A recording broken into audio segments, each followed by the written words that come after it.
Survei Litbang Kompas menempatkan Ganjar di posisi pertama sebesar 34,1%, menggusur Prabowo yang memperoleh 31,3%. Ganjar bahkan unggul mutlak sebesar 14,9% dari Anies Baswedan yang hanya memperoleh 19,2%. Adanya kepentingan pribadi dalam menggunakan anggaran negara. Tidaklah mengejutkan jika PPATK menemukan adanya aliran dana food estate sebesar 1 triliun rupiah ke partai politik. Bau tak sedap pun menyeruak, apalagi dana ini mengalir menjelang pemilihan presiden. Hai sobat, senang berjumpa lagi. Saya Bung Klau, mari kita racik.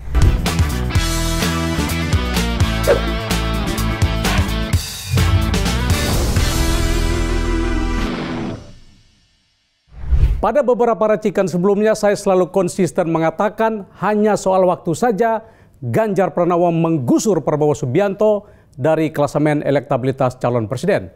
Dan minggu ini menjadi kenyataan.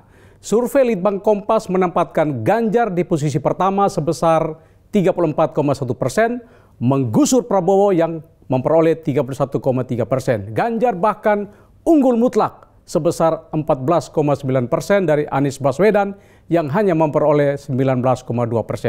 Sobat, ada banyak faktor yang menyebabkan Ganjar sukses menggusur Prabowo. Saya garis bawahi 2 faktor kunci. Pertama, Ganjar sudah mulai keluar dari bayang-bayang Presiden Jokowi.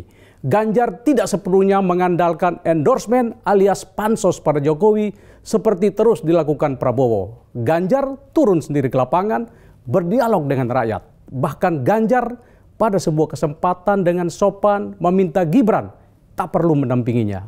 Ini bukti bahwa Ganjar memiliki karakter, tidak menjual nama orang lain tetapi menjual keunggulan dirinya. Apa itu keunggulan diri Ganjar? Hasil kerja. Keunggulan Ganjar dalam hasil kerja ini yang membuka mata publik, menyadarkan publik untuk meninggalkan Prabowo.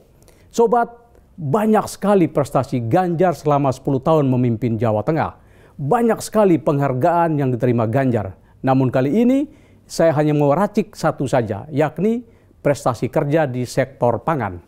Mari kita bandingkan kinerja Prabowo di sektor pangan. Prabowo gagal menangani food estate.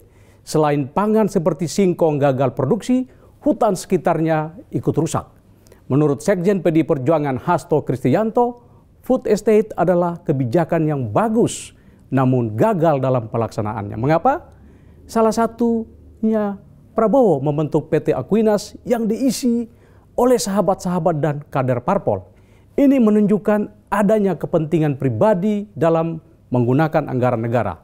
Tidaklah mengejutkan jika PPATK menemukan adanya aliran dana food estate sebesar 1 triliun rupiah ke partai politik. Bau tak sedap pun menyeruak, apalagi dana ini mengalir menjelang pemilihan presiden. Kalau dana BTS 8 triliun lebih yang melibatkan Nasdem diusut kejaksaan, mengapa dana 1 triliun ini belum juga diusut kejaksaan atau KPK? Sobat, faktor kurang cakap dalam manajemen, kolusi dalam kerja, serta adanya indikasi kebocoran dana food estate yang sangat besar ini menurut saya yang membuat elektabilitas Prabowo anjlok. Sobat, Prabowo gagal mengurusi pangan, sebaliknya Ganjar sukses besar dalam mengurusi pangan. Ganjar menjadikan Jawa Tengah sebagai lumbung pangan nasional.